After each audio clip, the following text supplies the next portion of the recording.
আজকে নাহিদ ইসলাম সাহেবের সাক্ষ্য জবানবন্দি প্রদানের যে অংশটুকু সেটা শেষ হয়েছে।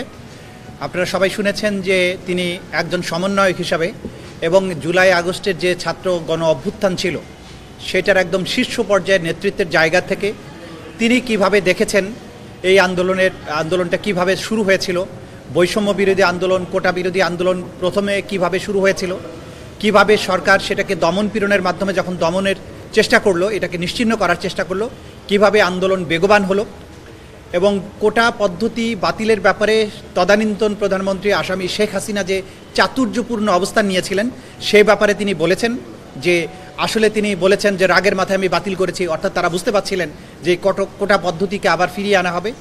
তখন তারা এই আন্দোলনটা কন্টিনিউ করতে চেষ্টা করেন।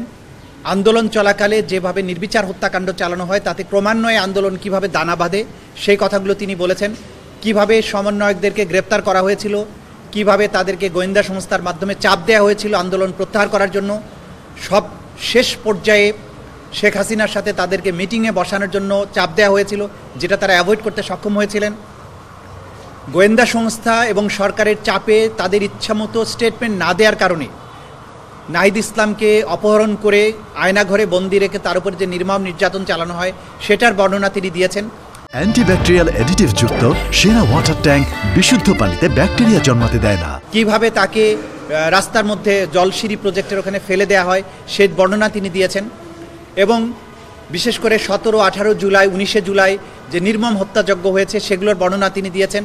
সর্বশেষে 3রা আগস্ট শহীদ মিনারে যে ছাত্র জমায়েত হয়েছিল, গণজমায়েত হয়েছিল, সেখানে তার বক্তৃতা দেওয়ার কথা তিনি বলেছেন এবং শেষ পর্যন্ত 5ই আগস্টের যে কর্মসূচি, বিশেষ করে 4 আগস্ট রাত্রে তারা সারা দেশ থেকে লং মার্চ টু ঢাকা কর্মসূচি যেটা ঘোষণা করেন সেই ব্যাপারটা তারা কেন করতে বাধ্য হয়েছিলেন সেই প্রেক্ষাপটটা তিনি বর্ণনা করেছেন এবং শেষ পর্যন্ত শেখ হাসিনা পালিয়ে যাওয়া, অন্তর্বর্তী সরকার গঠনের যে প্রক্রিয়া, এই পর্যন্ত একজন প্রত্যক্ষদর্শী, একজন মূল সমন্বয়ক, একজন ভুক্তভোগী ভিকটিম হিসাবে তিনি যা কিছু বলেছেন সেটা এই মামলার প্রেক্ষাপট প্রতিষ্ঠার জন্য, এই মামলার বিষয়বস্তুর মধ্যে আসামিদের কোথায় কি ভূমিকা ছিল সেই বিষয়গুলো তিনি অত্যন্ত স্পষ্ট করে তুলে ধরেছেন। সেগুলো এই মামলা প্রমাণের ক্ষেত্রে অবশ্যই অসম্ভব রকমের গুরুত্বপূর্ণ ভূমিকা পালন করবে, কারণ তিনি ছিলেন ফোরফ্রন্টের যোদ্ধা।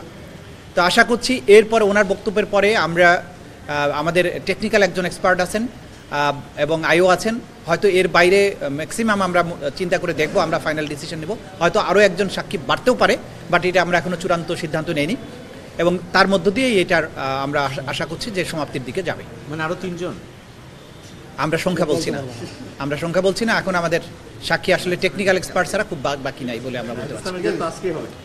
হ্যাঁ, আজকে নাহিদ ইসলামের জেরা হবে। যদি রাষ্ট্র নিয়োজিত যে আইনজীবী, স্টেট ডিফেন্স লয়ার, তিনি যদি তার জেরা সম্পন্ন করতে পারেন তাহলে আজকেই ওনারটা শেষ হয়ে যেতে পারে। অসম্পূর্ণ থাকলে যেভাবে কন্টিনিউ করে সেভাবে করবে।